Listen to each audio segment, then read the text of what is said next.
Hi there, my name is Mallory Rodak. I am a voice actor. I'm the voice of Frieren in Frieren Beyond Journey's End.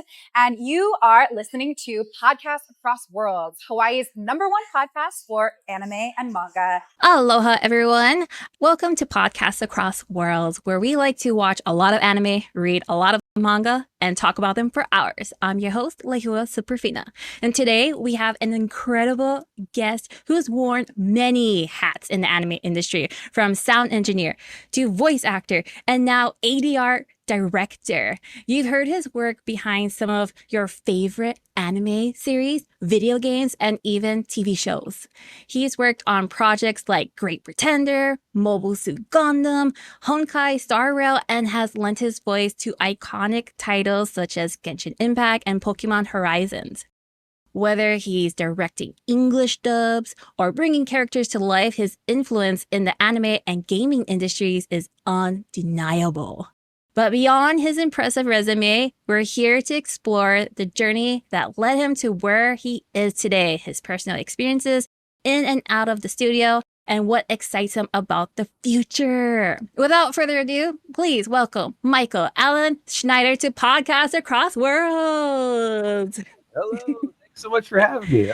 That was a very nice intro. Appreciate it. Well, yeah, you have touched so many amazing titles, like especially on Netflix, like banger after banger. And so, like, with your early career and your journey, can you tell us about before you became a sound engineer? Like, what initially sparked your interest in the audio production? Oh, yeah, that's easy. So I went to college for music composition to write songs, be a rock star, do all that stuff. So I finished that, went through there, and then I got out and I was like, all right, I can write music now. But whenever I try to record it, it sounds terrible because I don't know what I'm doing. So then I went to audio school. And that was really, really fun. And while I was there, I kind of got interested in post-production a little bit. And then started just like, interning around New York City, where I'm from.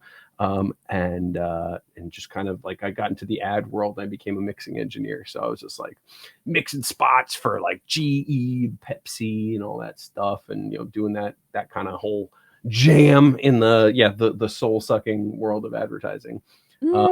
Then after a while, a friend of I was always freelance. So I was always bouncing around from studio to studio. And then one day, a friend of a friend needed some help with like a simple, just like little record. Apparently, it was for a video game. I was like, I like video games. That sounds fun. Let's go check it out. And that friend of a friend ended up being Lisa Ortiz, who is now one of my oldest and best friends. At least I think so. Yeah. She loves me and I love her. And the studio was actually at NYAV Post, where I kind of hit it off with the owner, Michael Sinter Nicholas, and within like a week or so after that, I was working on Your Name with them.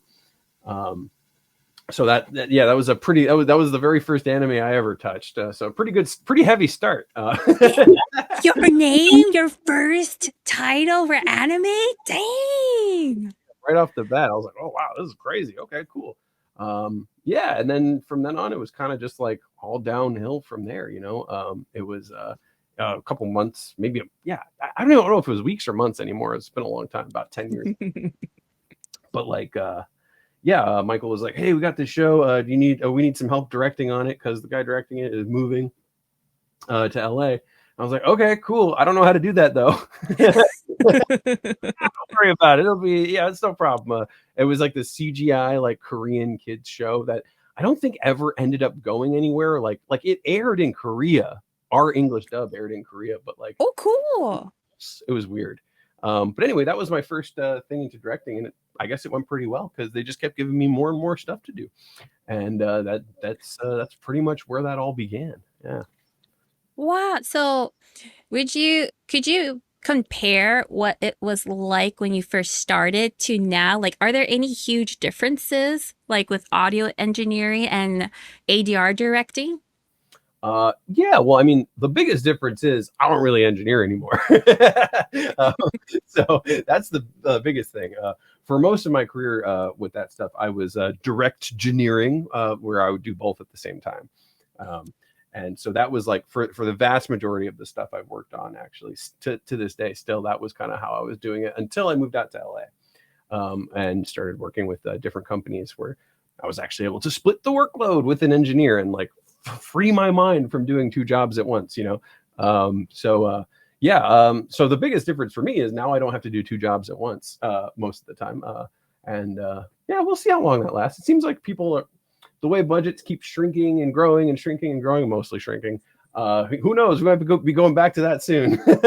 But for now, it's been a few years since I've had to do double duty at once. So it's been nice. It's been nice. So you must be like on demand because you can be versatile and you have such experience in different roles that they don't really have to worry about who you're going to be teamed up with because you have such a vast knowledge. Dang. And so, do you find that there's any challenges uh, from where you first started and the lack of challenges now, or is it still kind of like the same? Um, yeah, I mean, it definitely always gets, something gets easier the more you do it. But like, I'd say the biggest, like the main challenges are always going to still be there, which is just like, getting the job done and making sure it's awesome, But I think the biggest difference is just, I've been doing it so long, there's a certain level of confidence and comfort that comes from that, which is makes a big difference, and yeah, like you said, because I have done so many different jobs in this thing, it's pretty easy. You get a good flow, and people tend to like to bring me on because it's just like, all right, cool, we got it covered, and he knows how to talk to people. We can work with celebrities, we can put big wigs, in the studio with them, the clients, and he's not gonna freak out and mess up because of that. But it's just, yeah, so it's just now it's just a day at work instead of that mortal panic of like when you're kind of just starting off and you still feel like an intern, and Mm-hmm. where everything that goes wrong is like, it must be my fault. And like now it's like, nah, it's not my fault. All right, we'll fix it. It's been nice. It's a nice change. It's less stressful for sure. Oh, for sure. Like, that's like just an everyday life. I remember, like, when I was younger, back in my younger days, I used to just freak out if I ever mess up and I would try to do defend, defend, defend. And now I'm like, this is what happened. These are what I've done so far. These are the next steps. Let's move on. Yep. You just take one little bite, one mouthful, and then move on to the next one. Yeah. And you really go with the flow. How did you go from like doing the audio and then going into voice acting? That's like from behind to the front. Like,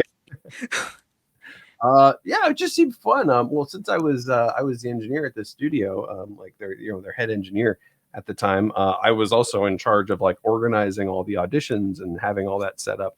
And so one day I was like, you know what, this seems fun, and I just started sneaking mine into the pile under like a fake name, and then oh, yeah, because like nobody asked me to audition, so I was like, I'll just throw it in, and I just did that until somebody was finally like, "Who the hell is this Mike Starbuck guy?"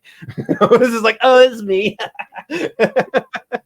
And so that was kind of like the beginning of all that. But I've always enjoyed doing voices and stuff. Although the more I learn, the less doing voices this job actually is. But yeah, I mean, ever since I've always been like since Ren and Stimpy, as like a very very small child. So yeah, it's been a natural progression, and like you said, go with the flow. I mean, it's not really so much the flow, but like go with the flood, because there's just in order just to survive, you kind of have to just keep picking up different hats to do stuff in this industry. mm-hmm.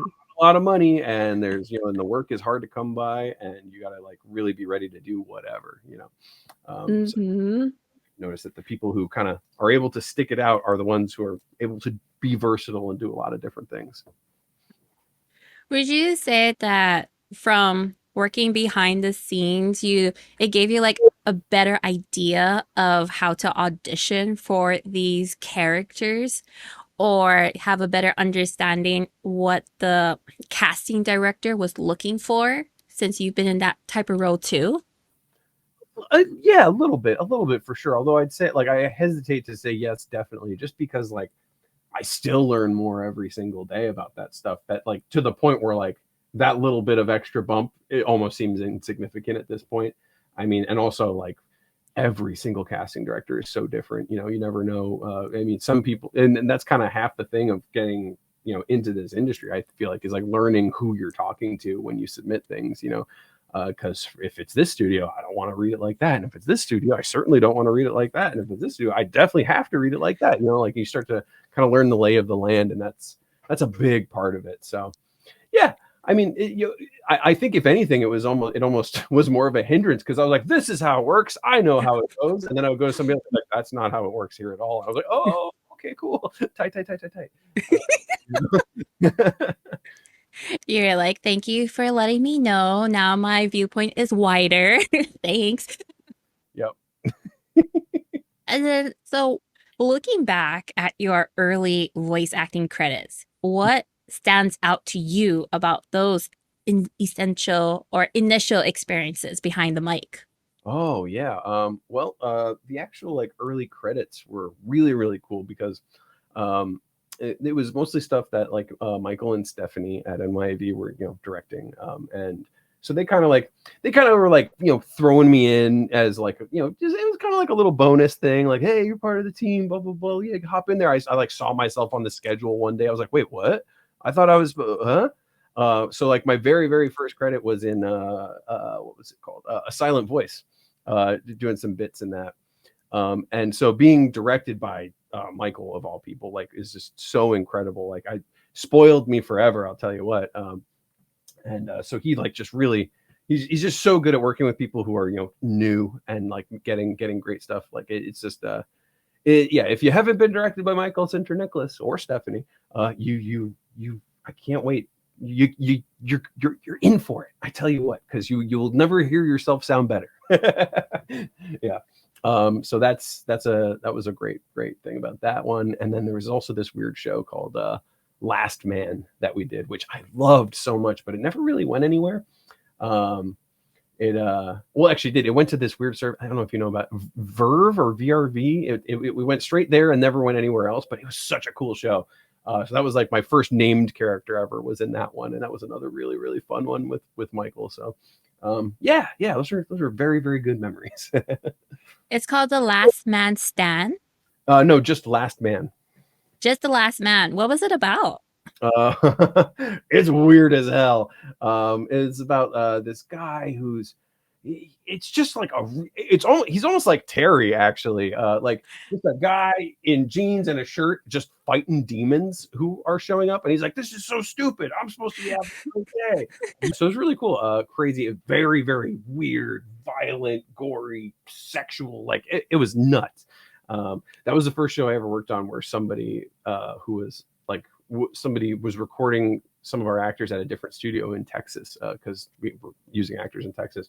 And this engineer was like, don't put my name on the credits of the show. It's very bad. I was like, okay. it's too messed up. It's too messed up. I don't want to be involved in this. So I was like, all right, man, whatever. I don't care. It was very funny. Those were the two very first ones for me. And they were very, very fun.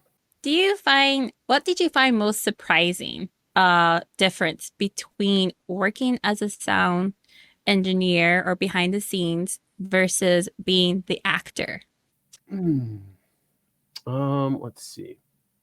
Immediately nothing. Just because I've been in. I mean, I had done thousands and thousands of sessions before I ever was the actor, so I pretty much knew what to expect. I'd say the one big thing that kind of perspective has changed over the years is because I don't know. I think the timeline's a little different, because, like, I dabbled a little bit in the acting stuff early on, but I was very much mostly just an engineer and director for most of my career until, like, a year ago or 2 years ago. But, like, now that I'm much more focusing on the acting stuff, I think the number one thing that is different is when I was an engineer, I was like, man, I'm getting paid the least of everybody here. This sucks. These actors, they come in, they get all this money for blah, blah, blah, and they leave. And now I'm like, oh, I got to audition for like 30 hours of unpaid work to get that 2-hour session where I'm making more money than this other guy. So it's like, yeah, grass ain't always greener. So it's interesting. That was the biggest kind of thing that flipped on its head for me, was realizing that, like, yeah, well, it's like the difference between being like a farmer and a hunter. It's like you got to go and get there, you get that one little kill, and you hope you can find another one, as opposed to like, all right, yeah, I'm being very modest, but I know it's coming. Very, very different kind of lifestyle. You've worked on a wide variety of projects as a sound engineer, from Great Pretender to Dragon Quest, your story. How did these experiences prepare you for becoming an ADR director? Oh, well, I did direct both of those. So I was doing that at the same time. So, but that said, if I go back to before I ever directed anything, I was just, it's, you kind of get a sense of, I don't know if it's really that combined, like if it affected that much. Because to me, like, I feel like it's a completely different world of what you're doing, whereas the directing for me is just all about, my one talent as a director, like where it all comes from is just taste. I just have good taste, like, and I feel like at this point that's an objective fact. I'm not just blowing smoke up my own ass. And I'm just like, yeah, okay, I know if you give me 5 things, I can pick the good one, and most people will tend to agree. And I kind of like reverse engineered everything else I know how to do from that, where I was like, all right, cool. What if I try this? Okay, no, that's not the good one. Okay, cool. Where do I find the good one? So, I mean, I guess in a way that kind of came from directing, or from engineering, because, as an engineer, I was just always, hell, you especially in the advertising world, there's many times where there is no director in the room, really. It's just like a producer, whoever wrote the copy for the ad, and the actor and the engineer. And so half the time they give me 3 takes. They're like, oh, which one should we pick? I'm like, that second one's obviously the good one. So that's kind of, I guess, where that taste thing started building up, listening to you. Or if there's a good one and they're disagreeing, you play the one you like a tiny bit louder, and it always tricks them. They always, oh, that's the good one. Yeah, like louder sounds better. Yeah, every time. What was it like directing for Great Pretender? Because that story had so many twists, like red herrings, had a variety of characters with deep stories. Yeah, that was an absolute, it almost feels like a dream now. Because that was one of, if not the first thing we did, like in the depths of full pandemic lockdown. Completely remote, just like from my bedroom office, it was a really special time, because it was like kind of like those sessions were like it was always, because I was directing and engineering at the same time, so it was just me and an actor on a little call, and we were like so starved for human contact that it was like every session was like really special and nice, so it was a really, really cool, important, nice time. What was the other show you mentioned? Dragon Quest, your story. Okay, yeah, and Dragon Quest was directly before the pandemic. So that was like, I think we finished that. Yes, I remember very clearly because it was insane. We finished recording on Tuesday the 12th, and then the show was dropped on Netflix on Thursday the 14th. So we were down under the wire, and then like less than a month later, the whole world shut down. That was a trip too. That was a really fun one. And that was, I think, that was the first thing I directed after moving to LA. Was Dragon Quest. So it was really cool to kind of like get to know a whole new group of people and meet a bunch of people in person who I'd only heard or heard of. And yeah, made a lot of really good friends on that show, especially like Yuri Lowenthal. He was our lead on that one, and it was it was a really good friend to make, and it was really nice. Yeah, so it's a very warm memory for me. So how did you get into working with Netflix? I never really worked like directly with Netflix. It's always just whatever studio I happen to be working with. They get jobs from Netflix. So I guess that was NYAV was doing that first, and then I was doing more with them over at Ayuno, who has been mostly where I've been working since then. Over at, and they do tons of stuff for Netflix, Crunchyroll, HBO, Hulu, everything. You've also directed English versions of popular anime like Black Clover, Record of Ragnarok. How do you maintain the integrity of the original performances while ensuring they resonate with English-speaking audiences? I guess I just don't worry too much about it. I think it's just kind of naturally, like it would just seem wrong if we did it a different way. It kind of just comes natural for me anyway. Just like, that's what he did. That's what it sounds like. Okay, that's what she did. That's what it sounds like. Great. Okay, cool. Sounds great. Every show I kind of try to find like a little seed of like, I know I call it the seed of like what are we doing? What's like the logical like little like bit of DNA? Like for Record of Ragnarok, anytime I ever had a question for like, all right, what do we do? What do we do? And then like I would just be like, is it awesome? And as long as it was awesome, I was like, there we go, we got it. That's the vibe of the show. As long as it's awesome, we're good. And I think it worked out pretty well because we had a lot of fun on that one. But yeah, it's just about catching the vibe of whatever the original thing was and doing it. It just really helps. I think one thing that really helps with that is just I decided early on that I had this kind of like what do you call it? Like what's the word? I don't know what the word is. But anyway, I decided early on I was just going to decide whatever I'm working on, that is my favorite show right now, no matter what, right? I care about this show so much. I love this. It's my favorite show because everything is somebody's favorite thing. And I'm so lucky to be able to be touching any of this stuff. And so you don't want to let down the people who actually, really love and care about these things. And I feel like, it's like, it's kind of an extension of one of the first things Michael Sinter Nicholas ever told me, which was just like, if you just care at all, you are so far ahead of the pack already, and I was like, all right, cool, I can care, I can care a lot. I love this stuff. So that has really, really helped me. That's been my main kind of mantra or whatever as I've moved forward through all this.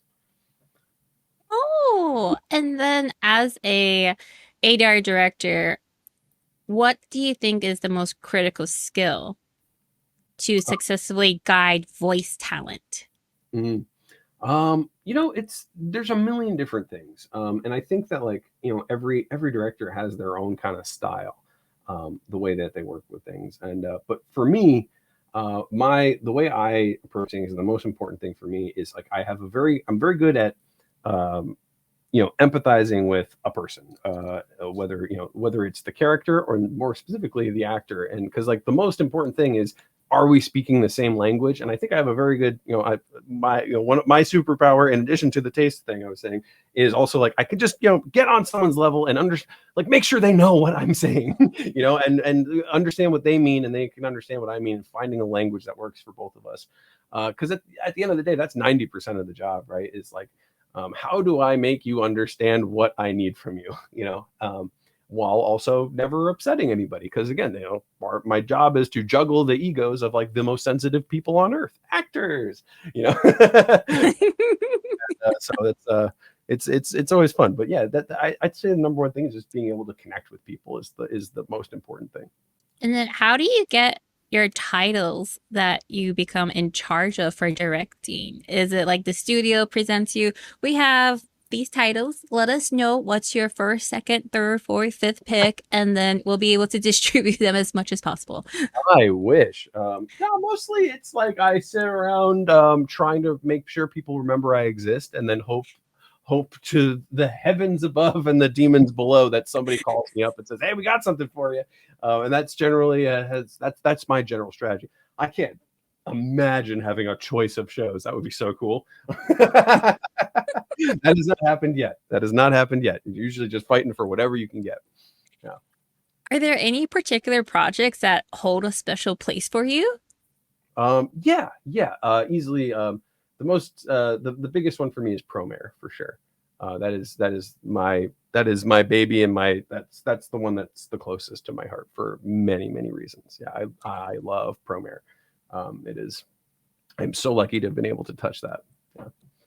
Well, can you tell us the story of how you started working with Promare and like afterwards when you got the feedback from the audience? Yeah, I mean, it started the same as any other, where well, actually, so the main thing I did on Promare was I wrote the English script. That was my primary job on that one. I think they were just like, well, the person we usually use to write these scripts is busy. Hey, Mike, you want to do it? You just did a couple movies, so I think you know how to do this. I was like, sure, I'll go for it. Here we go. I think that was the second script I ever wrote, which you can tell because there's definitely a couple mistakes in there that I would never make again. But that said, it did come out really, really good. And it was just such a fun process. I was also in the middle of moving cross country while that was all going down. So I did a little bit of directing on that, a little bit of like additional directing, like for a lot of Walla, a couple like characters. Just it was basically just helping out. The way that kind of worked at that studio back then was just kind of like, all right, who's got time? Let's do this. So I did a little bit of that, and then started moving across country. And then the movie came out while I was like in Rapid City, Michigan. Or is that where it was? Rapid City. Wherever Rapid City is, I don't know. It's in the middle of kind of nowhere, in the mid north of the country. Rapid City sounds awesome. In theaters as it came out, and that was insane. It was so cool. And then to find out later on that like an unheard of thing happened, which was that the dub was actually popular in Japan, which is nuts. Like that never happens. They were having like re-showings and showings with the dub, and like the audiences was like calling out lines and stuff. One stupid line I wrote that like I didn't think twice about became this huge thing, which was the "Stay with me." So that was like this whole thing. They freaking loved that. So it became like almost this like Rocky Horror thing where like people were going like with call outs and singing the songs together and all the stuff. That was pretty amazing. And then also just to be able to work with my buddy Billy Kometz, it to me that'll always, I watch it every year at least, and so it's a little thing I do with my partner. It's kind of like our little anniversary thing. So we watch Promare and make spaghetti and meatballs, and think about Billy for a little bit because he's a really good guy. Seems like you are always busy with a different role in the anime industry, in the audio industry. Like there's no time to rest. You have many hats, like we said before. And so when one hat is put down, you're like, okay, next one.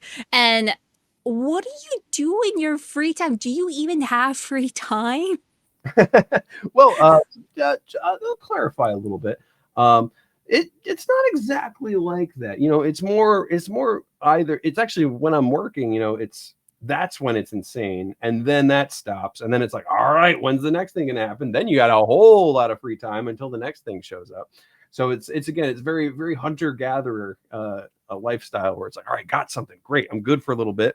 All right, now let's think about what the next thing is going to be. But so it's I'm either completely busy, like clawing my eyes out, or just what am I going to do today? Holy crap, I got nothing. So it's feast or famine for sure. But yeah, for fun, I do all sorts of stuff. Play a lot of music, play a lot of games, play pickleball with my buddies, a lot of Magic the Gathering, all sorts of stuff. Yeah, paint a lot of Warhammer minis. Been getting into that lately, and those are the big ones. Those are the big ones. I haven't played Magic of the Gathering, but I know it's really popular. You're going to do like a crossover with Final Fantasy. I saw like a little clip of that on YouTube. What do you like about Magic of the Gathering? Magic? I love Magic. I've been playing that since I was like 7. So yeah, it's just it's really fun. I like learning all the rules, and it's fun to figure out how everything works, and the cards are cool, and I like kicking my friends' asses. And it's just a blast. It's a great game, and also it's just been nice that they've all those crossovers that you're talking about have really made the game kind of explode. They brought a ton of new players in, and like so to me, I hadn't played in like 10 years. And then all of a sudden I was like, wait, everybody I know is like playing Magic all the time. What the hell? Okay. All right, let's do this. Let's get back into it, you know? So that's been a really fun thing lately.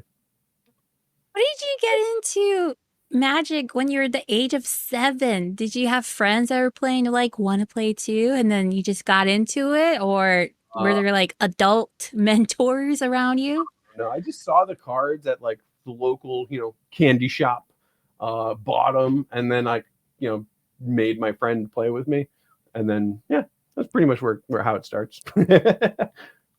I always admire people who get into card games, like where you need to collect and such and know the rules and all the intricacies of that, because that's so much focus and dedication, especially as it evolves throughout the years. Mm. What made you stick with it? Well, to be clear, I didn't. I sold all my cards for like 1 month of rent in New York City.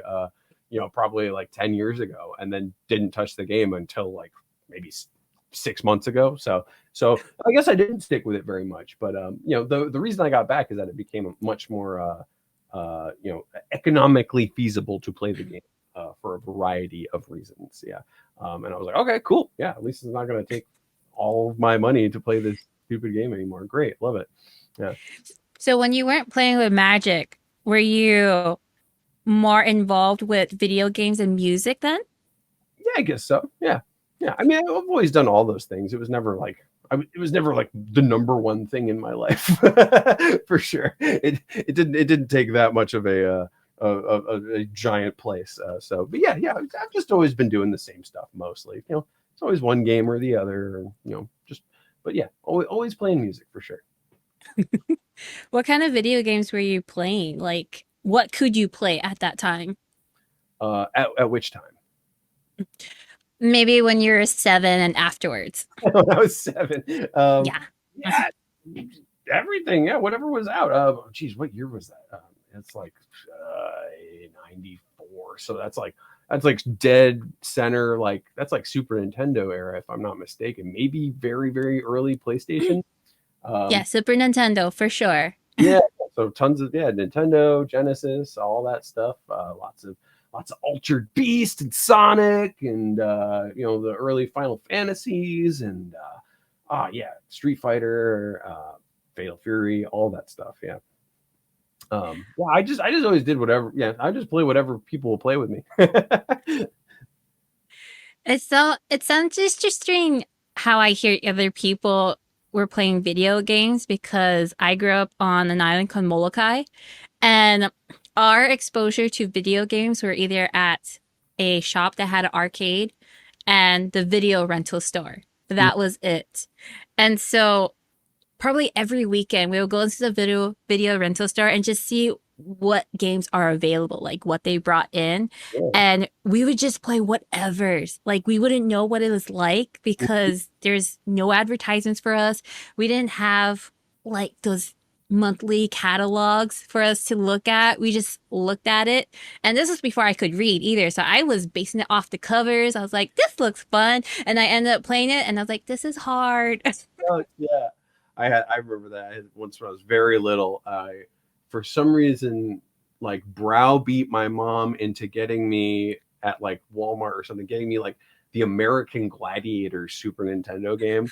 And then I very clearly remember like 2 days later her trying to return it and being like, he just thinks the game sucks. Like, I don't know what. They're like, is it broken? He's like, no, it's just bad. Like, I'm like, yeah, it's stupid. This game's stupid. I hate it. Yeah, because like I don't know if y'all remember, those games used to be like $70, and that was in like early '90s money. That'd be like $150 now. You know, like for one game. It's crazy. Yeah, and even at the arcades, there's mostly fighting games. And so I would just see my older brother and the other kids just like quickly move their fingers, pressing the buttons, moving the stick. And I'm like, how are you playing this? It looks like on the screen you're just punching and kicking, but why are your hands moving so fast? Yeah. It's a thing. It's a whole world. and then I would try to play it, and I'm doing the exact same thing. However, I didn't understand the mechanics. I was just copying what I saw, and I kept losing. And I was like, this isn't for me. It's not. I enjoy watching you instead. That works. That works. Yeah. It takes all kinds. It takes all kinds. And then, how did you get into music? That's just kind of a family thing. It was just very, very musical in the family. So like I was just, yeah, just always, there was always instruments around. If I ever was interested in anything, my parents would, hook me up with lessons and stuff. And yeah, so I was just always surrounded by it. Yeah. Oh, so who in particular influenced you? Musically? Yes. Everybody. Yeah, people are like, what kind of music do you like? I'm like, I don't know, everything. I just like good music, so yeah, I believe me, name a genre, there's something in it that is my favorite thing, probably, or one of them. I just love music. I'm into just about everything, whether it's insane noise music, hardcore, death metal, hair metal, classical, literally just music. I just love music. Yeah. What is considered sounding good for you? I don't know. Just if it's good art, and I think that comes down to the whole taste thing. Just what some stuff that somebody cares about. I think often there's a lot of music out there that's like clearly like, you didn't even care about this, why should I? And I see a lot of that sometimes, but it's all, people complain like, oh, it's such a terrible era of music. I'm like, you're stupid. Like, you can listen to literally anything you want now. There's somebody making so it's the best time ever. It's just not, they don't pick all the things that are popular for you anymore. You have to go find it. And there's so many different platforms that exposes people to different genres and different styles, and it can be a bit overwhelming because it's like, where do I go? I bet you get people asking like, can you recommend something to me? And you're like, where do I start? I just send them whatever I listened to last that sounded cool. And they're like, oh, okay, that's weird. Yeah, nobody knows me better than Spotify. I tell you what, it's sometimes I'm like, when it does like, Discover Weekly, or like it's like suggesting tracks and stuff, I'm just like, it's like me and two other people are the only people on earth who like this. I don't know how you found me. There's no way anybody else likes this but me. I'm like, all right, cool. I'm glad you found it. Yeah, it's very funny like that. And so, on anime projects you work on, do you get super excited when you hear the soundtrack? Like, does it get you more pumped for that title? Yeah, especially if it's good. Yeah. On Record of Ragnarok, actually, my favorite thing to do is whenever we had a new actor in, I was like, all right, before we get started, before I give you the spiel of the show, we're watching this opening because this song slaps. And like, I was like, I want you to feel the vibe of this thing, So that was definitely a big one for that. I was like, hell yeah, that's because that opening is a banger. But sometimes they can't all be bangers. Occasionally, just like, whatever. There's music. Are there any other titles that stood out for you in the opening? Great Pretender had an amazing one. For sure. Also, the closing with the Queen song is amazing.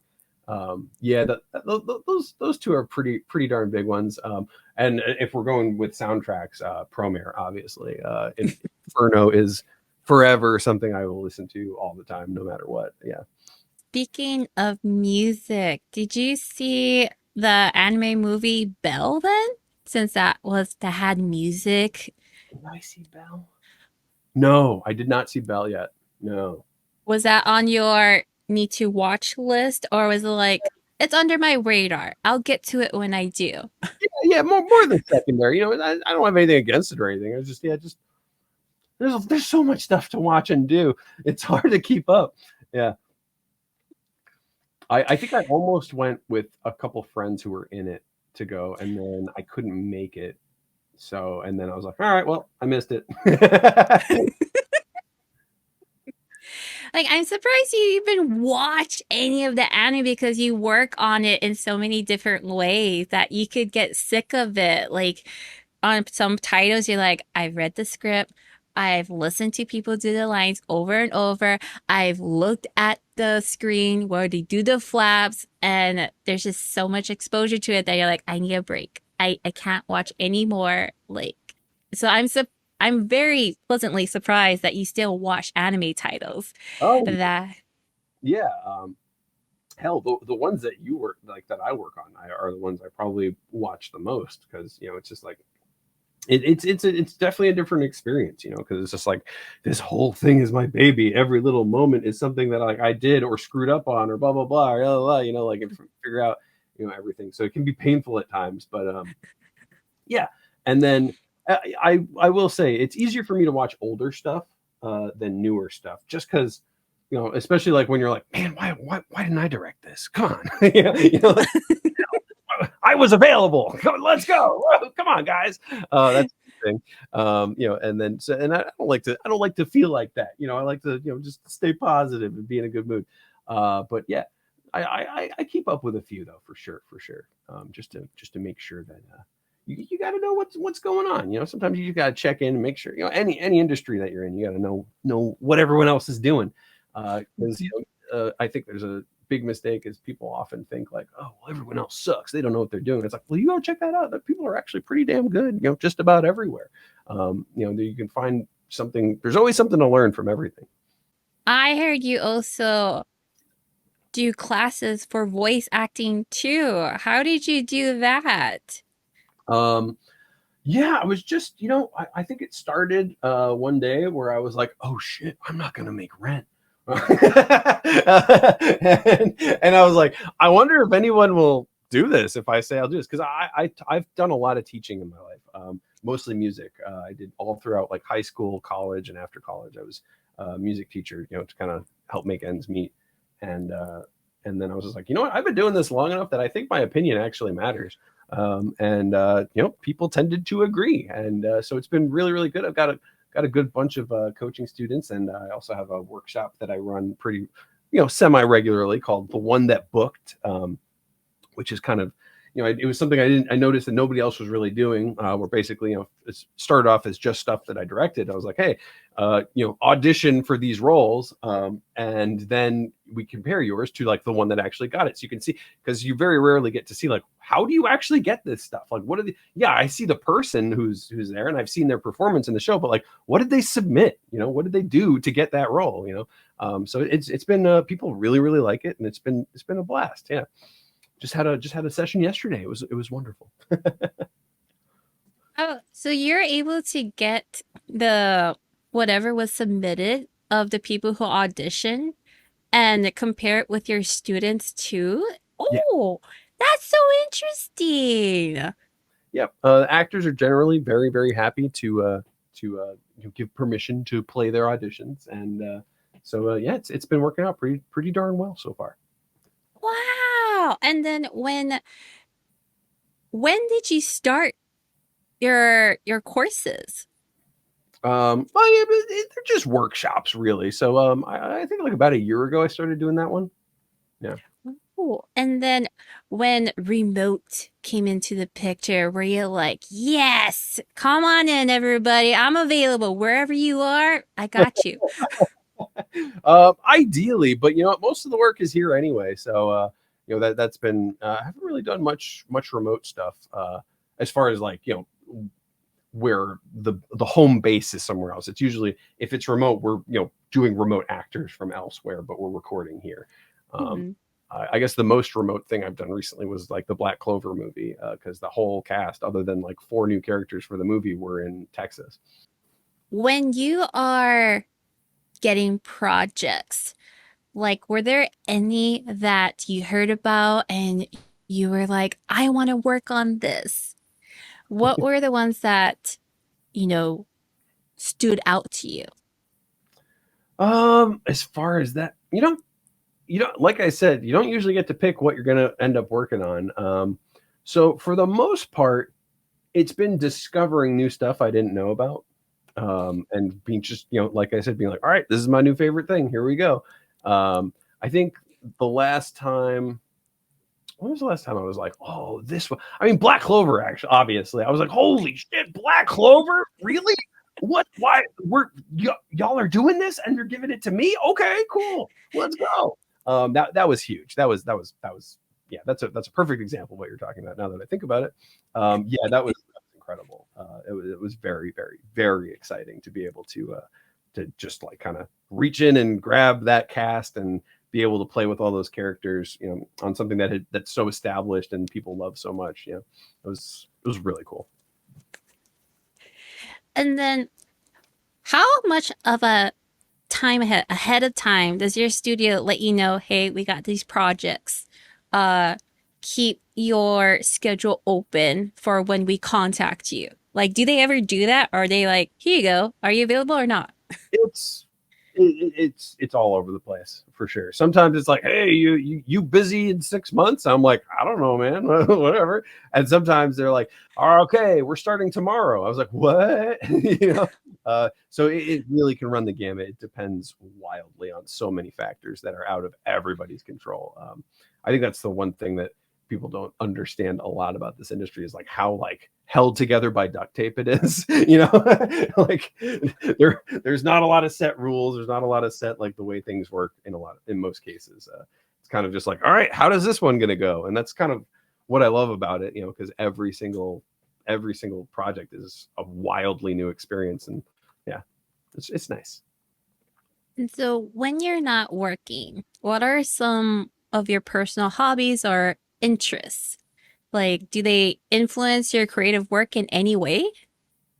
Yeah. I mean, well, like, I tell this to my students all the time. It's just like art is art, and you need you definitely need a diverse and good media diet. Like whatever you're watching and doing, and so and everything is connected. So yes, absolutely, it all ties in.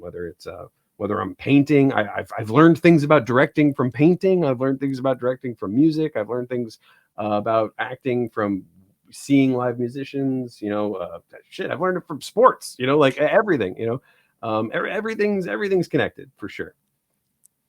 Sports? How did sports help you? How did that influence? You learn how to practice something. You learn how to get into something. You learn how to like go for it, or like hell, if you're in a sports anime, you better know how to make those noises. Or if you're gonna be Terry Bogard, like 10 years of Muay Thai sure helped me with like making good convincing sounds.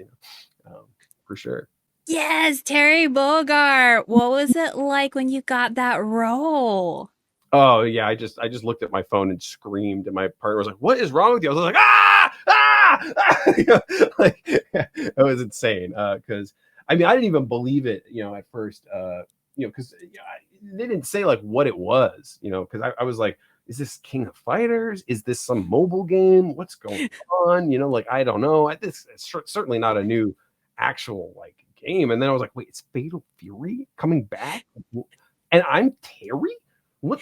Like I lost my goddamn mind. It still doesn't even feel real. It won't feel real till it's out. Yeah, that was absolutely insane. I was like, I've been yelling the stuff this guy yells my whole life, and now somebody paid me to do it, and it's gonna be me. Wow. Yeah, absolutely nuts. So when you auditioned for it, you had no idea what character this was for.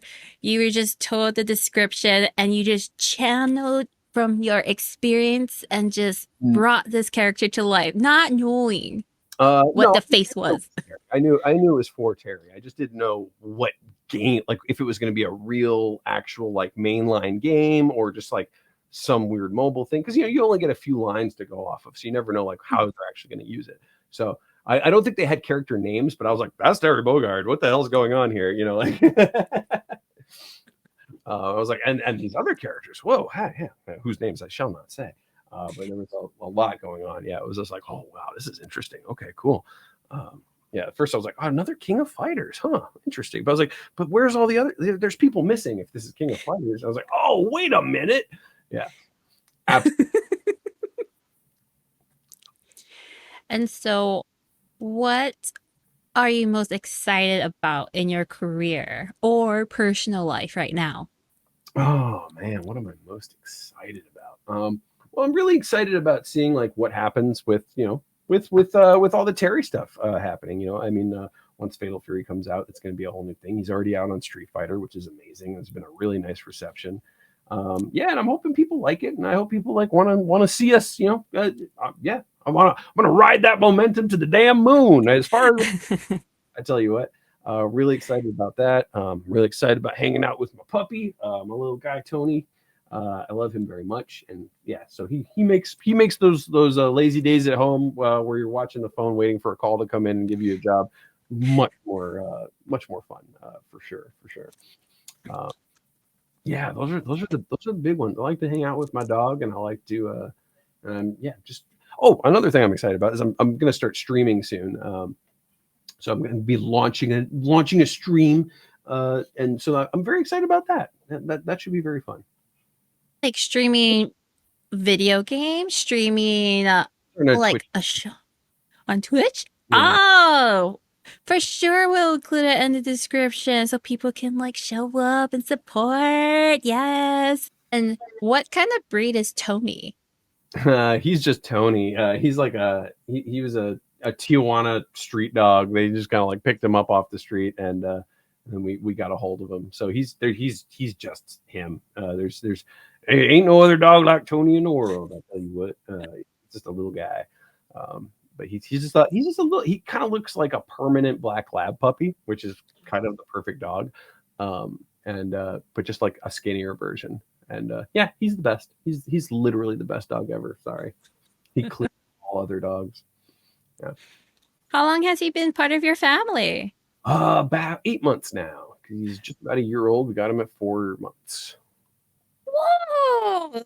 Yeah. The way you share how much love you have for him, it sounds like he's been part of your family for like years. How it feels. Yeah. Can't remember life without Tony Chopper. Yeah. How did you come up with the name Tony Chopper? Oh, you're not familiar with my favorite reindeer from One Piece? I see. Yeah, he's I named it after a cute little character that he kind of reminded me of.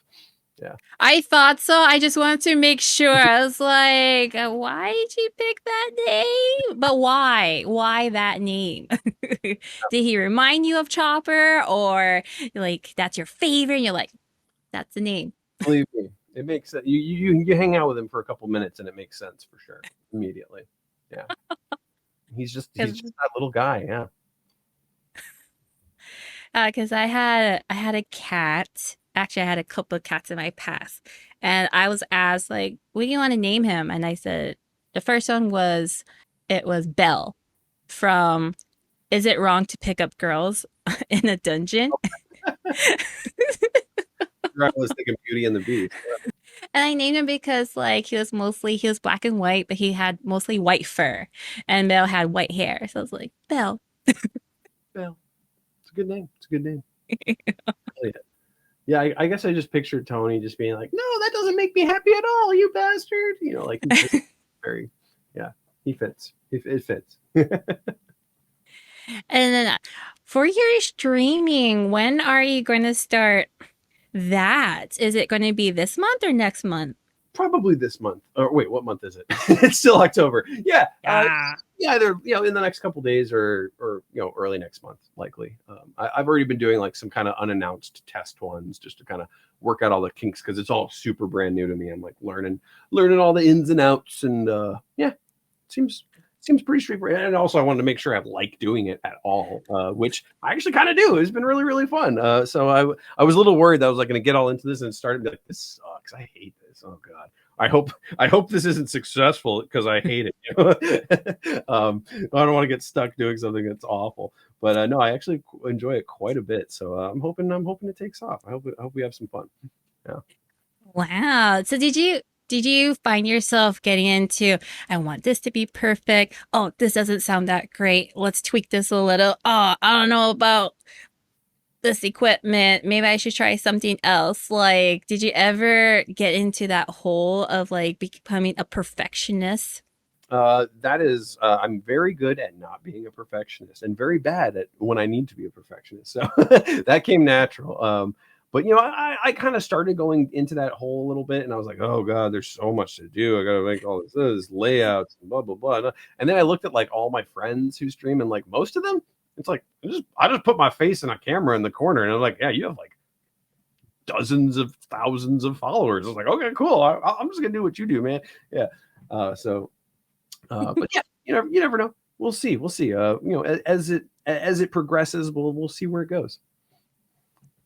Well, Michael, I just want to express mahalo nui loa. Thank you very much for an incredible conversation, along with your time and amazing energy that you've shared with us from your early days as a sound engineer to your voice acting journey, and now directing English dubs and coaching and your workshops for some of the most beloved anime and video games that we like to watch and play. It's clear that you have a passion for the crafts. Yep. All the things people told me were a waste of time as a kid ended up being research for my work. And then we got behind the scenes looks at the magic of ADR directing, your experiences in the anime industry, and even a glimpse into your personal life. Yeah. So, Michael, thank you so much for sharing your story and insights with us. Yeah, right back at you. Thank you so much for having me. It's really fun. And to our listeners, we hope you enjoyed this chat with Michael Allan Schneider as much as he and I had. So to keep up with him, make sure you follow him. We'll have all the links to his social media and Twitch. That way you can, show your support and interact with him there too. We'll put all that in the description. And if you already follow him, please continue showing him some love and aloha, especially after listening to this Paul episode. Yeah, please. Thank you. Thank you so much. It's an absolute pleasure. And with that, I'm your host, Lehua Superfina. Thank you again, Michael, for being an amazing guest, for joining us today. And for everyone else, keep watching anime, keep reading manga, and keep listening to podcasts across worlds. We'll see you on the next one. Ahuiho. Bye.